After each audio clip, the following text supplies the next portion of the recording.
ఉన్న బంగారాన్ని విడిపించి ఆ రోజు ఆన్లైన్ రేటుకే మేము కొంటాం. Sharma gold company.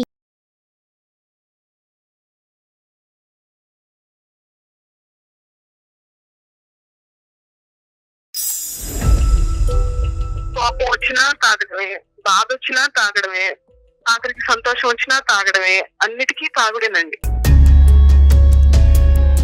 ఇది వరకు మాట అనుకుని అరుచుకునేవాళ్ళం, ఇప్పుడు చెయ్యి కూడా ఎత్తుతున్నాడండి నా మీద. ఈ 6 ఏళ్లలో 10 ఉద్యోగాలు మారింటాడండి ఈ కోపంతో.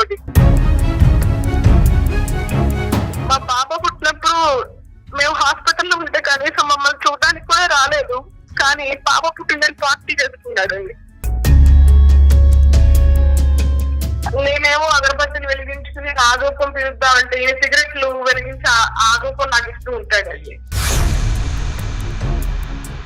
కొన్నిసార్లు చచ్చిపోదాం అనిపిస్తుందండి. సో ఇన్ని పరిణామాలు ఉన్నా కూడా ఆ మనిషి అలా ముందుకెళ్ళిపోయేటటువంటి తత్వం ఉంచండి, అది వ్యక్తిత్వపరమైన లోపం. ఆయన గొడవ ఈజ్ ఈక్వల్ టు తాగటం, ఈ రెండు పక్క పక్కనే పెట్టుకున్నారు. అందమైన జీవితం సమర్పిస్తున్నవారు 49 అంటే సంతోషం, 49 అంటే సంతానం. సమర్పిస్తున్నవారు అనిల్ నాయర్ క్లాసెస్. సులువైన పద్ధతిలో ఆన్లైన్ కోచింగ్ ద్వారా అత్యుత్తమ విద్యాబోధన అనిల్ నాయర్ ప్రత్యేకత. 49 సమర్పించు అందమైన జీవితానికి స్వాగతం. నమస్తే కళ్యాణ్ గారు. నమస్తే జయ గారు. కళ్యాణ్ గారు, అందమైన జీవితానికి మెయిల్స్ కుప్పలు తెప్పలుగా వస్తూనే ఉన్నాయి. అయితే ప్రయారిటీని బట్టి ముందు వెనుక తీసుకొని మనం డిస్కస్ చేస్తున్నాము. డైరెక్ట్గా సబ్జెక్ట్లోకి వచ్చేస్తానండి. చందన అని ఒక అమ్మాయి మనకు మెయిల్ చేశారు. వాళ్ళ హస్బెండ్కి సంబంధించిన ఇష్యూ అనమాట. హస్బెండ్ ఇష్యూ అనగానే నేను కూడా ఫస్ట్లో ఇదేదో రెగ్యులర్గా మనం చూసే ప్రాబ్లం ఏమో అనుకున్నాం, వైఫ్ అండ్ హస్బెండ్ ఇష్యూస్ ఏమో అనుకున్నాను, కానీ కొంచెం డిఫరెంట్గా ఉందండి. అయితే మెయిల్లో తన నెంబర్ కూడా ఇచ్చింది, ఒకసారి కాల్ చేసేయమంటారా? హైదరాబాదేనండి. ఇంకేం వివరాలు లేవు మెయిల్లో ఉన్నాయండి, కాకుంటే డైరెక్ట్గా మీరు మాట్లాడితే బాగుంటుందండి. తప్పకుండా. హలో చందన గారండి, నేను జయానండి, అందమైన జీవితం ప్రోగ్రామ్ నుంచి కాల్ చేస్తున్నాను. నమస్తే చందన గారు. నాతో పాటు డాక్టర్ కళ్యాణ్ చక్రవర్తి గారు కూడా ఉన్నారు. నమస్తే అమ్మా, నేను డాక్టర్ కళ్యాణ్ చక్రవర్తి. నమస్తే డాక్టర్ గారు. కొద్దిగా చందన అండి. అమ్మా చెప్పండి అమ్మా, ఎక్కడి నుంచి అమ్మా, ఎంత మీ వయసు, సమస్య ఏంటో చెప్పు. నా వయసు 29 అండి. మేము ఇక్కడ హైదరాబాద్ లో ఉంటామండి. నాది విచిత్రమైన సమస్య అండి. మా వారు ఈ మధ్య బాగా తాగడం మొదలు పెట్టారండి. విపరీతమైన తాగుడు. ఏ విషయం గురించి మాట్లాడదామన్నా విపరీతమైన కోపం. ఏ మాట మాట్లాడదామన్నా మాటకి ముందు మాట తర్వాత కోపమేనండి. అతను ఏం చేస్తుంటారమ్మా మీ వారు? Software engineer. మీరు వర్కింగ్ ఏనమ్మా? లేదండి, నేను హోమ్ మేకర్. ఎంతమంది పిల్లలమ్మా? ఒక పాప అండి. ఒక పాప. వయసు అమ్మా? 3 ఏళ్ళండి. మీకు మ్యారేజ్ అయ్యి? నాకు మ్యారేజ్ 6 ఏళ్ళు అయిందండి. ఓకే. ఈ కోపం అన్నది ఇప్పుడమ్మా, మ్యారేజ్ అప్పటి నుంచినా? అది మొదటి నుంచి ఉన్నదేనండి. తాగుడు అన్నదమ్మా? అది మొదటి నుంచే ఉందండి, కాకపోతే ఎప్పుడో నెలకోసారో వారానికోసారో తాగేవాళ్ళండి ఇది వరకు. కానీ ఇప్పుడు మరీ విపరీతం అయిపోయిందండి తాగుడు. కారణం వెతుక్కుంటున్నాడు తాగడానికి. కోపం వచ్చినా తాగడమే, బాధ వచ్చినా తాగడమే, ఆఖరికి సంతోషం వచ్చినా తాగడమే, అన్నిటికీ తాగుడేనండి. ఇక్కడ ఎవరెవరు ఉంటారు చందన? హైదరాబాద్ లో మీతో ఫ్యామిలీ ఎవరెవరు ఉంటారు? మేము ముగ్గురేనండి, నేను, మా వారు, మా పాప. ఓకే. అరేంజ్ మ్యారేజ్ అండి? అరేంజ్డ్ కమ్ లవ్ మ్యారేజ్ అండి మాది. చెప్పమ్మా, అంటే ఈ కోపానికి కొన్ని నిదర్శనాలు చెప్పండి అమ్మా, ఎగ్జాంపుల్స్. అంటే ఏ పరిస్థితిలో ఎక్కడ వస్తుంది కోపం? మనం ఏదన్నా అన్నా వస్తుందా, ఏమి అనకపోయినా వస్తుందా, ఎలా వస్తుంది ఈ కోపం చెప్పండి? ఎవరితో? ఎవరైనా కోపం తెప్పించాలంటే చాలా ఈజీ. లేదు, ఆయన కోపం తెచ్చుకోవాలన్నా ఈజీ. ఆయనకి మొదటి నుంచి విపరీతమైన కోపం. ఇదేంటయ్యా ఈ పని ఇలా చేసావు అని ఏదన్నా చిన్నగా మాట్లాడినా, గట్టిగా మాట్లాడక్కర్లేదండి, మాట్లాడినా చాలు, నీకెందుకు, నువ్వెవరు మాట్లాడడానికి అని రైజ్ అయిపోతుంటాడండి. అతన్ని సరిచేయటం గానీ సర్ది చెప్పటం గానీ ఏదైనా చెప్తే కనుక అతను కోపం వస్తుంది. అలా కాకుండా మీరు అతను సరిచేయకుండా సర్ది చెప్పినటువంటి పరిస్థితి లేకుండా కూడా కోపం వస్తుందమ్మా సహజంగానే? ఆయన సహజంగానే బాగా కోపిస్తండి. ఓకే. మళ్ళీ ఆయనే సర్దుకుంటారా చందన, లేకుంటే మళ్ళీ అది అలా ప్రొలాంగ్ అవుతూనే ఉంటుందా కోపం? ప్రొలాంగ్ అవుతూనే ఉంటుందండి. నేను గొడవ పడకూడదు, ఫోన్లే ఇవాళ నేను సర్దుకుపోదాము అనుకున్న రోజున బయటికి వెళ్ళిపోయి తాగొచ్చేస్తారు. లేదు నాకు ఆ రోజు మూడ్ బాగాలేదు, నేను ఎదురు తిరిగి మాట్లాడతాం అనుకున్న రోజున ఇంకా ఎక్కువ గొడవ పడు. మొదట్లో పోనీ నేను తగ్గుంటే ఆయన తగ్గుతాడులే అనుకుని నేను సర్దుకుపోయిన రోజులు నన్ను ఇంకా చులకంగా చూడటం మొదలు పెట్టాడండి. ఇది వరకు మాట మాట అనుకుని అరుచుకునేవాళ్ళం, ఇప్పుడు చెయ్యి కూడా ఎత్తుతున్నాడండి నా మీద. పాప పెద్దదవుతోంది కదండి, అది అక్కడ ఉందని కూడా చూసుకోడండి. ఈ 6 ఏళ్లలో 10 ఉద్యోగాలు మారింటాడండి ఈ కోపంతో. 10 ఉద్యోగాలు, 10 ఉద్యోగాల జాబ్ చేయడానికి తెలివి కూడా ఉంది, కానీ ఆ కోపంతో పోగొట్టుకుంటాడండి. అమ్మా ఇప్పుడు కోపం అన్నది మనకు అర్థం అవుతుంది, కానీ ఉద్యోగం అనేటటువంటి పరిధిలో అక్కడ ఏంటమ్మా, అక్కడ కోపం అంటే ఎందుకు కోపం వస్తుంది అక్కడ? వాళ్ళకి తగ్గట్టు ఈయన ఉండడండి. ఓకే, మనం కంపెనీకి వెళ్ళాము, ఒక ఆఫీస్ కి వెళ్ళాము, వాళ్ళకు రూల్స్ రెగ్యులేషన్స్ ఉంటాయి, డ్రెస్ కోడ్ అనో ఇంకోటో ఉంటాయి. అవి ఏమి ఈయనకి నష్టం. ఐడి కార్డ్ వేసుకెళ్ళాలి, వేసుకెళ్ళాలంటాడు. ఓకే, బేసిక్స్ కూడా విండు. నాకు ఇష్టం లేదంటాడు. ఎప్పుడన్నా ఆఫీస్ కి కూడా డ్రింక్ చేసి వెళ్ళే పరిస్థితి ఉందమ్మా? ఆఫీస్ కి డ్రింక్ చేసి వెళ్ళటం గానీ, డ్రైవింగ్ చేసినప్పుడు డ్రింక్ చేయటం గానీ ఇలాంటివి ఉన్నాయా? ఉన్నాయండి. మా పాప పుట్టినప్పుడు మేము హాస్పిటల్లో ఉంటే కనీసం మమ్మల్ని చూడడానికి కూడా రాలేదు, కానీ పాప పుట్టిందని పార్టీ చేసుకున్నాడు. ఆ తాగి ఆఫీస్కి వెళ్ళాడు, అప్పుడు ఉద్యోగం పోయింది. అంటే ఆయనకి తాగటానికి రీజన్స్ అక్కర్లా, ఆయనే వెతుక్కుంటారండి. ఈ తాగటం గురించి మీ ఒక్కరికే తెలుసమ్మా, లేదంటే వాళ్ళ కుటుంబ సభ్యులు ఆఫీస్ లో ఉండేటటువంటి వాళ్ళకి ఇది పబ్లిక్ అయిందా ఇష్యూ? అందరికీ తెలుసండి. అందరికీ తెలుసు. అంటే తాగినప్పుడు కోపం ఒకలాగా, తాగినప్పుడు ఒకలాగా ఉంటుందా, లేదంటే ఎప్పుడు కూడా కోపం అనేది సబ్జెక్ట్ డిఫరెంట్, తాగటం డిఫరెంట్ సబ్జెక్ట్సా? లేదండి, కోపం వచ్చింది అంటే ఇంకా తాగడమే. కోపం వస్తే తాగడానికే కోపం తెచ్చుకునే సందర్భాలు కూడా ఉంటాయండి. తాగిన తర్వాత కోపం ఇంకా విపరీతం అవుతుందమ్మా? విపరీతం అవుతుందండి. ఇప్పుడు చేతుల వరకు వచ్చిందా వ్యవహారం? అవునండి, చెయ్యి ఎత్తడం వరకు కూడా వచ్చిందండి. అయ్యో, కొన్ని మధ్య మా పాప గురించి కూడా ఆలోచించాలి. అడ్డొచ్చింది, అడ్డొచ్చేసరికి దాని మీద అరిచాడండి. కాదు డాక్టర్ గారు, ఇప్పుడు ఇంట్లో అనుకోండి తనకు కోపం వచ్చినా చెల్లిద్ది, ఇంట్లో వాళ్ళు సర్దుకుంటారు, లేకుంటే ఛీ చావు అని చెప్పేసి వదిలేస్తారు. ఆఫీసుల్లో చెల్లదు కూడా, అక్కడ కూడా ఇలాంటి పెత్తనం చూపించేస్తా ఉంటారా? అంటే ఇది వ్యక్తిత్వ పరం. ఇప్పుడు అమ్మాయి చెప్పేటటువంటి దాంట్లో ఏంటంటే ఇక్కడ కోపం, తాగుడు అనేటటువంటిది బయటకు కనిపించేటటువంటి 2 సబ్జెక్ట్స్ మాత్రమే. ఇవేంటంటే ఆ లోపల ఉండేటటువంటి వ్యక్తిత్వం గురించి మనం ఇక్కడ అర్థం చేసుకోవాలి. ఏంటంటే అహంకారి స్వభావం, నాకన్నీ తెలుసు, నేను ఎప్పుడూ టాప్ లో ఉండాలి, నా మాట అందరూ వినాలి, నేను చెప్పినట్టు జరగాలి, నా వైపు వేలెత్తి ఎవరు చూపెట్టకూడదు, నేను వేలెత్తి చూపెడితే అవతల వాళ్ళు తూచా తప్పకుండా వెంటనే ఫాలో అయిపోవాలి. సో ఇది వ్యక్తిత్వ పరమైనటువంటి లోపం. మీరు చెప్పేటటువంటి అవకాశం లేదన్నారు, వాళ్ళ తల్లిదండ్రులు చెప్పే అవకాశం ఉందా? ఆఫీస్లో కానీ, ఎవరన్నా పెద్దల ద్వారా కానీ, స్నేహితుల ద్వారా కానీ అతని ప్రవర్తనలో ఒక మార్పు తెప్పించే ప్రయత్నం ఎప్పుడన్నా జరిగిందా? ఎవరి మాట అన్నా అతను వింటాడా? కౌన్సిలింగ్ అనేటటువంటి ఆలోచన ఎప్పుడన్నా వచ్చిందా? వచ్చిందండి. కౌన్సిలింగ్ కి తీసుకెళ్దామంటే వాళ్ళేంటి నాకు చెప్పేది, అంటే అహంకారం, నాకు మీరు చెప్పేది ఏంటి, నాకు అన్ని తెలుసు, అవన్నీ ఉన్నాయా? ఉన్నాయండి. ఎవరైనా సరే ఈయనకంటే తక్కువే, వాడు నా రేంజ్ కాదు. ఎవరితో చుట్టుపక్కల నైబర్స్ తో కూడా ఎవరితోనూ మాట్లాడదు. రైట్. ఎవరితో మాట్లాడదామన్నా గొడవే. ఈ డబ్బులు ఖర్చు పెట్టడం, స్నేహితులతో బయటకు వెళ్ళటమా అనేటటువంటిది ఉందా, లేదంటే ఆ తాగేదేదో 4 గోళ్ల మధ్యనే తాగుతాడా? బయటికి వెళ్తారండి, ఫ్రెండ్స్ తోనే తాగుతారండి. కోపం అనే సబ్జెక్ట్ తీసేస్తే మిగతా ఏమైనా మంచి గుణాలు ఉన్నాయమ్మా? మాట్లాడుకునే తగ్గేటటువంటి గుణాలు ఏమైనా ఉన్నాయా? మొదట్లో బాగానే ఉండేవారండి, మేము ప్రేమించుకునే రోజు. మా వెనకాల బాగా తిరిగేవాడండి, రక్తంతో ఉత్తరాలు రాసేవాడు, గిఫ్ట్లు ఇచ్చేవాడు, చాలా ప్రేమగా ఉండేవారండి. పశ్చాత్తాపం ఎప్పుడున్నా ఉందమ్మా? చందన, సారీ నేను పొరపాటున కోపం వచ్చింది నాకు అనేటటువంటిది ఎప్పుడన్నా అలా ఉందమ్మా? ఎప్పుడన్నా పశ్చాత్తాపం, గిల్ట్ ఫీలింగ్, నేను డ్రింక్ ఆపేస్తాను, ఇంకెప్పటికీ కోపం రాకుండా చూసుకుంటాను అనే మాట ఎప్పుడన్నా వచ్చిందా? అది పెళ్లికి ముందు ఉండేదండి. పెళ్లికి ముందు బాగానే ప్రేమగానే ఉండేవారు. ఎప్పుడైనా నేను అలిగినా, కోపపడ్డా నా అలగ తీర్చడానికి అన్నట్టుగా మాట్లాడేవారు, ప్రేమగానే ఉండేవారు. ఒక్కోసారి ఆయన బాగా కోపం తెచ్చేసుకుని అలిగి 3 రోజులు 4 రోజులు మాట్లాడకుండా ఉండేవాడు. అప్పుడు నేను ప్రేమలో ఉండి బాగా క్రేజీగా ఫీల్ అయ్యేదాన్ని విషయాలు. అమ్మాయికి అయితే హింట్ అయితే పెళ్లికి ముందే ఉంది. రైట్ అమ్మా, మీ పెద్దవాళ్ళకి తెలుసమ్మా ఇతనికి ఇలాంటి అలవాటు ఉందన్నది? పెళ్లికి ముందు తెలియదండి, పెళ్ళయ్యాక అందరికీ తెలుసండి. ఇప్పటికైనా చెప్పుకున్నారా మీ వాళ్ళకి మీరు ఈ కష్టాల్లో ఉన్నారని? తెలుసండి, అందరికీ తెలుసు. మీ అత్తగారు మామగారికి కూడా తెలుసు? తెలుసండి, వాళ్ళే ఇంట్లో ఉండలేక విడిగా ఉంటున్నారండి. ఇతనితో మీరు ఎప్పుడైనా డిస్కస్ చేశారా చందన? నువ్వు ఇలా కోపంగా బిహేవ్ చేస్తున్నావు, నాకు చాలా ఇబ్బందిగా ఉంది, మనకు ఒక పాప కూడా వచ్చింది, ఇట్లయితే ఎట్లా అట్లా ఏదైనా ఓపెన్గా మీరు మాట్లాడే అవకాశం అసలు అతనిచ్చాడా మీకు? ఇస్తారండి, ఎప్పుడైనా మూడు బాగున్నప్పుడు బాగానే మాట్లాడతారు, కానీ తిప్పినట్టే తిప్పి జారిపోతుంటారండి, విన్నట్టే ఉంటారు. చివరాఖరికి ఆయన చేయాలనుకున్నది చేసేస్తారు. ఈ డ్రింకింగ్ ప్యాటర్న్ అనేటటువంటిది అమ్మ, ఎందుకంటే ఇప్పుడు ఈ రెండిట్లకి ఒకదానికొకటమ్మ. కోపం వస్తే తాగుతాడు, తాగితే కోపం వస్తుంది. సో ఇది ఒక విషస్ సైకిల్, ఇది ఒక పద్మవ్యూహం. దీన్ని ఎలా కట్ చేసి అతన్ని బయట వేయాలి అన్నది మనం ఆలోచించుకోవాలి. కొన్ని ఇంపార్టెంట్ ప్రశ్నలు, పగలు కూడా తాగుతాడమ్మా, నిద్ర లెగిస్తూనే తాగుతాడా? అటువంటి పరిస్థితిని మీరు ఎప్పుడన్నా చూసారా? ఎప్పుడన్నా తాగి పడిపోవటం అన్నది చూసారా?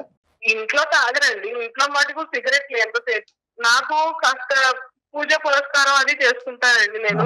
ఓకే చందన. నేనేమో అగరబత్తిని వెలిగించుకుని ఆగోపం పిలుద్దామంటే ఈ సిగరెట్లు వెలిగించి ఆగోపం నాకు ఇస్తూ ఉంటాడు. అయ్యో, ఆ విషయం గొడవ పడితే దానికి వెళ్ళి తాగుతాడండి, తాగి వచ్చి మళ్ళీ గొడవ పడతాడు. ఆయన గొడవ ఈజ్ ఈక్వల్ టు తాగటం, ఈ రెండు పక్క పక్కనే పెట్టుకున్నారు. అమ్మ ఇప్పుడు చందన, మీరు ఏమనుకుని మాకు కాల్ చేశారమ్మా? అంటే ఏంటి మీ ఉద్దేశం ఏంటంటే, ఈరోజు మీరు ఈమెయిల్ పంపించడానికి ప్రధానమైన ఉద్దేశం ఏంటంటే, అంటే ఎవరికి వాళ్ళు ఇక్కడ తుడిచిపెట్టి పక్కన పెట్టేటటువంటి వాళ్ళందరూ తప్పించుకున్నారు, వాళ్ళ పేరెంట్స్ తప్పించుకున్నారు, మరి అన్న చెల్లెలు అక్క తమ్ముళ్ళు ఎవరైనా ఉంటే వాళ్ళు కూడా దూరంగా ఉన్నారు. భార్య కాబట్టి మీకు దిక్కులేదు, పిల్లలుగానే ఉన్నారు కాబట్టి మీరు అలా కాంప్రమైజ్ అయ్యి ఉంటున్నారా? మీ ఆలోచన ఏంటమ్మా? ఎందుకు ప్రధానంగా మాకు ఈమెయిల్ చేశారు ఈరోజు? ఈ మధ్య అండి బాగా తాగొచ్చి నా మీద చెయ్యెత్తపోతే పాప అడ్డం వచ్చిందండి. అయ్యో, దాని మీద అరిచేదండి. పాపది చిన్న పిల్లగా వెండి చెంటది దగ్గర పెట్టుకుని జ్వరం వచ్చేసిందండి. అయ్యో అయ్యో. దాని మీద కోపం చూపించిన దగ్గర నుంచి నేను ఇంక తట్టుకోలేకపోతున్నానండి.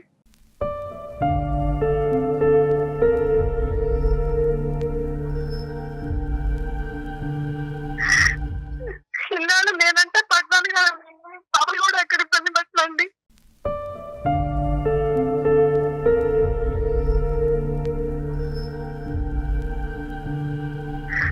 కొన్నిసార్లు తెచ్చిపోదాం అనిపిస్తుంది. అయ్యో, అది చందన అలా కదమ్మా. ఇక్కడ ఏంటంటే మీకంటూ ఇంకొక బాధ్యత కూడా ఉంది, పాప రూపాన ఒక బాధ్యత ఉంది. అన్నిటికంటే ఇక్కడ ఒక ట్విస్ట్ కానీ లేదంటే ఒక కీలకమైన అంశం ఏదైనా ఉందంటే మీ జీవితంలో, కోపడినటువంటి వ్యక్తికి తన కోపం వల్ల తాగటం వల్ల జరిగేటటువంటి నష్టం 1% కూడా అవగాహన లేకపోవటం అన్నది ఇక్కడ ముఖ్యంగా మీరు బాధపడే అంశం. కోపం, తాగటం ప్రత్యేకంగా మగవాళ్ళలో ఒక సహజమైన సబ్జెక్ట్ ఈ రోజుల్లో. అంటే మీ సమస్యని నేను చిన్నగా చూస్తున్నాననే ఉద్దేశం కాదు, కానీ చాలా సహజమైన సబ్జెక్ట్. కానీ ఇక్కడ ఎక్కడా కూడా అతను ఆలోచించట్లేదు, దీనివల్ల జరిగేటటువంటి పరిణామాల గురించి అతను ఆలోచించట్లేదు, వేరే వాళ్ళు చెప్పినా కూడా వినట్లేదు. అది ఇక్కడ దురదృష్టకరమైన పరిస్థితి. 10 ఉద్యోగాల దాకా మారారంటున్నారు, మధ్యలో గ్యాప్ వచ్చి ఉంటుంది కదా, ఫైనాన్షియల్ గా ఇబ్బందులు ఇలాంటివి ఫేస్ చేసినా కూడా ఏం పట్టించుకోరంటారా ఇలాంటి క్యారెక్టర్? ఏ చందన? ఆర్థికంగా వాళ్ళకి కొంత ఆస్తులు అవి ఉన్నాయండి, అలా అలా మెట్టుకొస్తున్నాం, కానీ ఎదుగు పొదుగు లేదండి. ఏమాత్రం అంటే అండి తింటే కరిగిపోతాయి. అరే, ఆ ఉద్యోగం పోయింది కాబట్టి అది నా కారణం అనేటటువంటి అవగాహన అతనికి ఉందమ్మా? లేదంటే వాళ్ళకి నన్ను ఉంచుకోవటం చేతకాక నన్ను తీసారంటాడా? అదేనండి, ఆ ఉద్యోగం పోయిన రోజున డైరెక్ట్ గా ఇంటికి రాడండి, బయటికి వెళ్ళిపోయి తాగేసి అప్పుడు వచ్చి చెప్తాడండి, వాళ్ళని తీసేశారు, చేతగాని వెదవాళ్ళు, వాళ్ళకి పని చేయించుకోవడం చేత కాదు, వాళ్ళకే పని చేత కాదు. అదేనమ్మా చంద్ర, ఇక్కడ దురదృష్టం ఏంటంటే చచ్చిపోవాలి చనిపోవాలనే ఆలోచన దయచేసి తీసి పక్కన పెట్టేయండి. సింపుల్గా నేను ఒక మాట చెప్తాను, అంటే ఇది నా స్థానంలో కూర్చున్నటువంటి వ్యక్తికి సింపుల్ ఏమో, అనుభవించేటటువంటి మీకు చాలా కష్టం. మీ యొక్క సమస్యకి మా అందమైన జీవితం తరపున పూర్తి స్థాయి సానుభూతి అన్నది ఉంది, ఎటువంటి సహాయం అన్నా మేము చేయడానికి రెడీగానే ఉన్నాం. మీ వరకు కూడా నేను చెప్పేది ఏంటంటే, ఇక్కడ ద డెసిషన్ ఈజ్ యువర్స్. చావు తప్ప మీరు ఏ డెసిషన్ అన్నా తీసుకోండి. ఉండాలనుకుంటున్నారా, మనిషి మారటానికి అవకాశం ఉందా లేదా, మార్పు రాకపోతే కనుక ఉండండి, లేదంటే బయటపడండి. సో నేను అనేది ఏంటంటే, చావు అనే సబ్జెక్ట్ తీసేస్తే మనం మిగతా ఆప్షన్స్ మాట్లాడుకోవడానికి అవకాశం ఉంటుంది. మీ బిడ్డ గురించి మీరు బతకాలి, మిమ్మల్ని కన్నా మీ అమ్మ నాన్న గురించి మీరు బతకాలి. So kindly delete that word. ఇప్పుడు ఏం చేయాలి? ఇక్కడున్న పెద్ద టర్నింగ్ పాయింట్ అండ్ ట్విస్ట్ ఏంటంటే కనుక, ఈ మనిషికి 0.5% కూడా అతను తప్పు చేస్తున్నాడు, తప్పుగా వ్యవహరిస్తున్నాడు, ప్రవర్తిస్తున్నాడు అనేటటువంటి అవగాహన లేకపోవడం అనేటటువంటిది ఇక్కడ ప్రత్యేకం. 90% సమస్యలు ఇక్కడే వస్తాయి. అవగాహన ఉంటే ఏం ప్రాబ్లం లేదు. మీరు చేయి పట్టుకుంటారు, అతను మీ చేయి పట్టుకుంటారు, ఏదో ఒక చోటకి వెళ్తారు, ఎవరి చేతో కౌన్సిలింగ్ చేయించుకుంటారు, డాక్టర్లే అక్కర్లేదు, మీ ఇంట్లో పెద్దవాళ్ళే కౌన్సిలింగ్ చేసి అతను బయటకు వేస్తారు. ఎందుకంటే అరే నీకు బరువు బాధ్యతలు తెలియవా, నీకు బాధ్యతలు తెలియనప్పుడు నువ్వు ఎందుకురా పెళ్లి చేసుకున్నావు, ఇల్లు గొల్ల చేస్తున్నావు, డబ్బులు ఖర్చు పెడుతున్నావు, సమాజంలో మర్యాద పోగొట్టుకుంటున్నావు, భార్యగా ఇలువ లేవు అనేటటువంటి ఈ పదాలు ఎవరు వాడినా కూడా ఆటోమేటిక్గా అక్కడ కౌన్సిలింగ్ జరిగినట్టే మనిషిలో ఎంతో కొంత మార్పు వస్తుంది.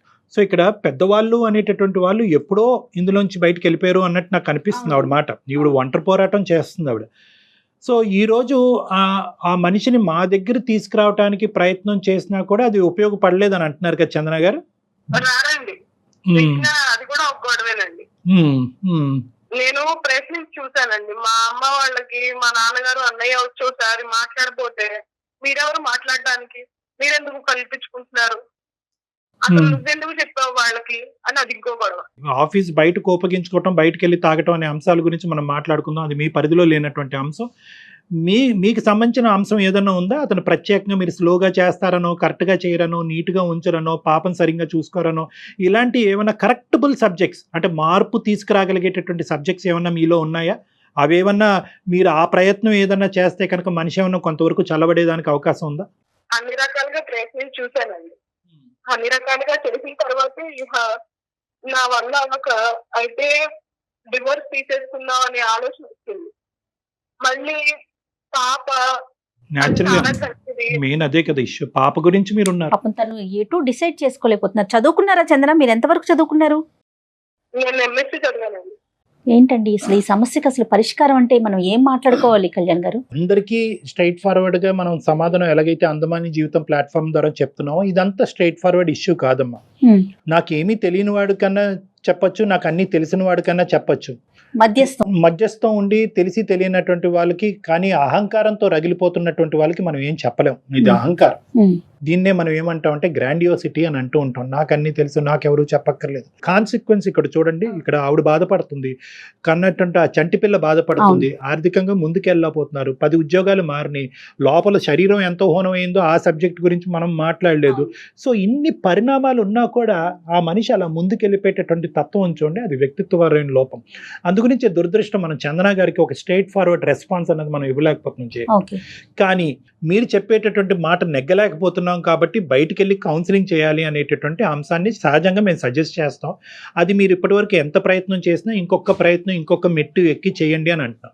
ఇది ఎందుకు అంటామంటే కనుక ఇలాంటి వ్యక్తుల్ని మా లాంటి వాళ్ళ దగ్గరికి తీసుకొచ్చి, లేదంటే ఇంకో కౌన్సిలింగ్ సెంటర్ కన్నా తీసుకెళ్ళి ఆ తాగుడికి ఏదైనా విరుగుడుగా మందు ఏదైనా వాడాలి అంటే కనుక నీకు ప్రాబ్లం ఉంది కాబట్టి మాతో పాటు రా అంటే వీళ్ళు సచ్చినా రారు. ఎందుకంటే నీకు నీ వల్ల నీ యొక్క వ్యవహారం వల్లే ఇలా అయింది అనేటటువంటి బ్లేమింగ్ యాటిట్యూడ్ ప్రధానమైనటువంటి అంశం చందన గారు వీళ్ళకి నచ్చదు.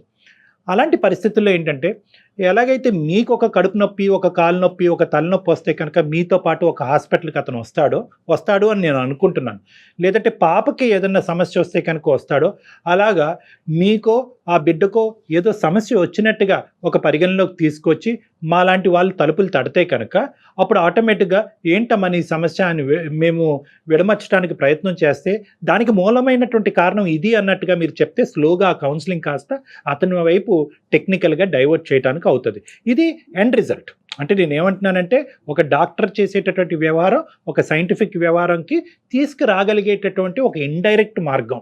ఎందుకంటే డైరెక్ట్గా నువ్వు రా అంటే రాడు కాబట్టి మీరు కొంచెం ప్లాన్డ్గా కొంచెం ఆలోచించి డాక్టర్ గారి దాకా తీసుకురావాలి. కొంతవరకు అంటే ఏంటి లేదమ్మా, సమస్య నీ నెత్తి మీద వేసుకోవాలి. నిజంగా అది వాస్తవమే. ఇప్పుడు మీరు కూడా డిప్రెషన్లో ఉన్నారు, మీకు తలనొప్పి వస్తుంది, మీకు నిద్ర పట్టట్లేదు, మీకు ఫ్యూచర్ గురించి ఒక కన్ఫ్యూజన్, ఈ వీటన్నిటికి సంబంధించి ఒక శారీరకంగా మీ మీద ఒక ప్రభావం పడుతుంది. కాబట్టి ఆ శారీరకమైనటువంటి కారణం చూపెడుతూ అతన్ని మా దగ్గర తీసుకొచ్చేటటువంటి ప్రయత్నం చేస్తే చాలా సందర్భాల్లో 90% ఆఫ్ ద కేసెస్లో మేము చేసేది ఇదే ఇటువంటి వ్యక్తులతో. ఎందుకంటే ఇటువంటి వ్యక్తులు, మీ భర్త లాంటి వ్యక్తులు పరిగెట్టుకుని వచ్చి డాక్టర్ గారు నాకు తాగుడు మానిపించండి, నా కోపాన్ని తగ్గించండి అని అనరు.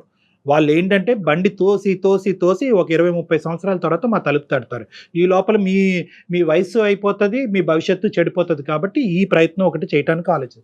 రెండో అంశం ఏంటంటేనమ్మా నేను చెప్పేది, బహుశా ఈ కోపం అనేటటువంటిది 6 సంవత్సరాల పాటు మనం ఒక స్పెక్ట్రమ్ కింద చూసుకుంటే అన్ని సందర్భాల్లో ఇలా ఉండదు.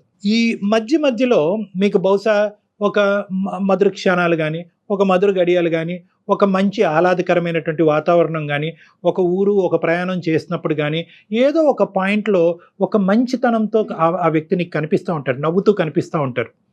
యూజువల్గా మనం కోపం వచ్చేటటువంటి వ్యక్తిని ఏంటంటే ఆ కోపం ఉండేటటువంటి సందర్భంలోనే మనం డీల్ చేయడానికి ట్రై చేస్తాం. వాళ్ళ కోపం 2 రెట్లు ఎక్కువ అవుతుంది, లేదంటే తాగొచ్చి ఆ కోపాన్ని 2 రెట్లు పెంచుకుంటారు.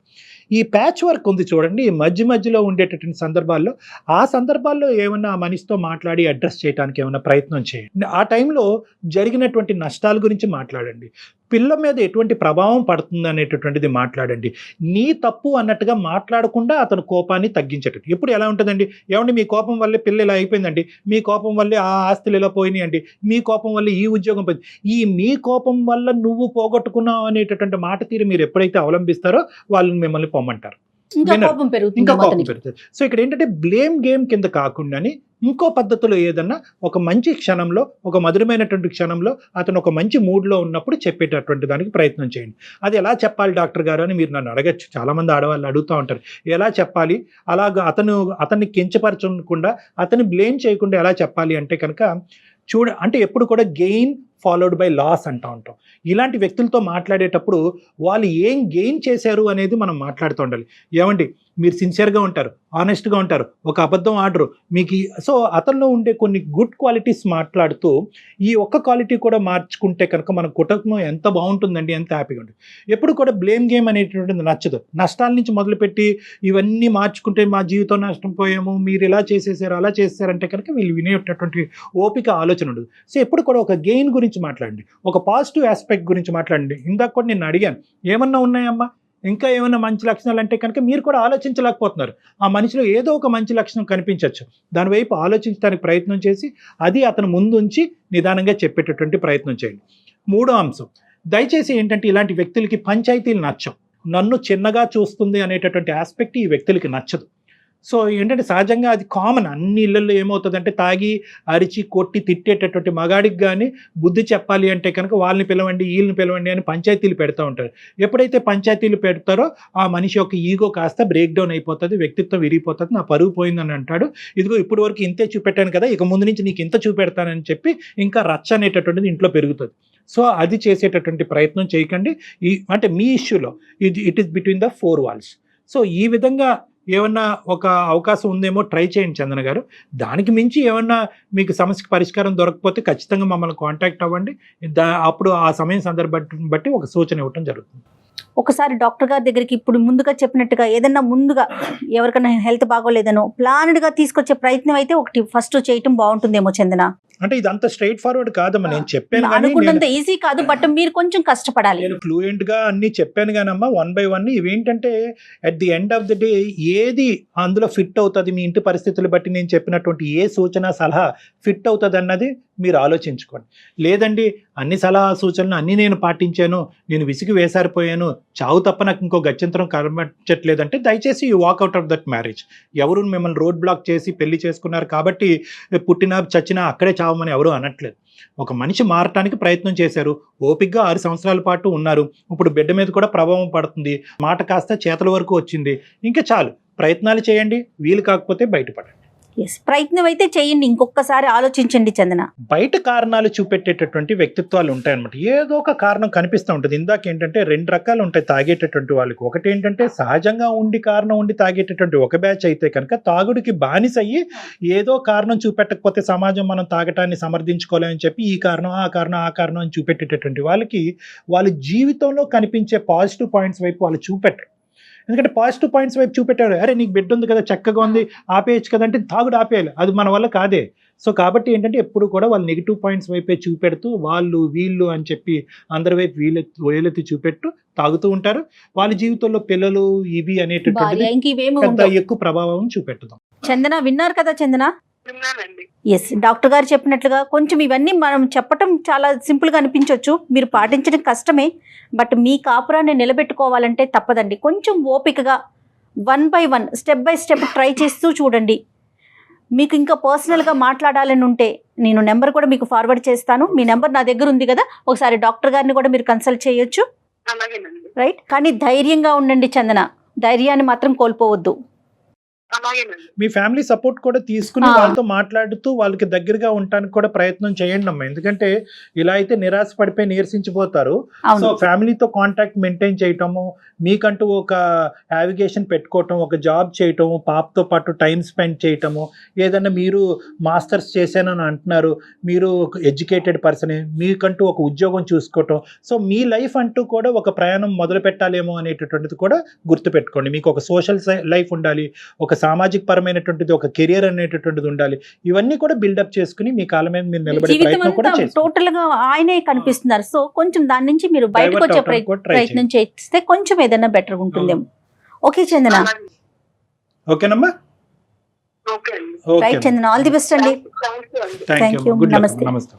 జనరల్ గా చూస్తూ ఉంటారా కళ్యాణ్ గారు ఇలాంటి కేసెస్ ఎక్కువేనండి? వెరీ కామన్ అమ్మా. కానీ ఈ అవునండి. అమ్మాయి దురదృష్టం ఏంటంటే పాపం చాలా ఓపిక్ గా పోరాడింది. అంటే మనం వన్ సైడ్ ఆఫ్ ది వర్జనే విన్నాము. అవునవును. అతనితో మాట్లాడితే బహుశా ఈ అమ్మాయి గురించి ఏం చెప్తాడో మనకు తెలియదు, కానీ అది వేరే అయితే బట్ ఇంట బయట కూడా అలానే ఉన్నాడు కదా క్యారెక్టర్ చూస్తుంటే మనం. మల్టిపుల్ ఎగ్జాంపుల్స్ కనిపిస్తున్నాయి. చాలా సహజమైనటువంటి ప్రాబ్లమే. ఇందాక నేను ఒక పాయింట్ చెప్పాను చూడండి, నాకు సమస్య ఉన్నది అని అనిపించే వాడి దగ్గర ఇది అసలు సమస్యే కాదమ్మా. నాకు లేదు, సమాజంలోనే సమస్య ఉంది అని అనుకునేవాడు మిగతా వాళ్ళందరినీ కూడా తిప్పుతూ ఉంటారు, ఇబ్బంది పెడుతూనే ఉంటారు. ఇష్టమైన పరిస్థితి అదనమాట. Right, thank you. Thank you Kalyan గారు. Thank you. నమస్తే.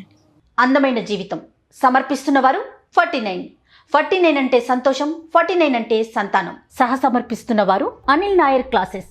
సులువైన పద్ధతిలో ఆన్లైన్ కోచింగ్ ద్వారా అత్యుత్తమ విద్యాబోధన అనిల్ నాయర్ ప్రత్యేకత.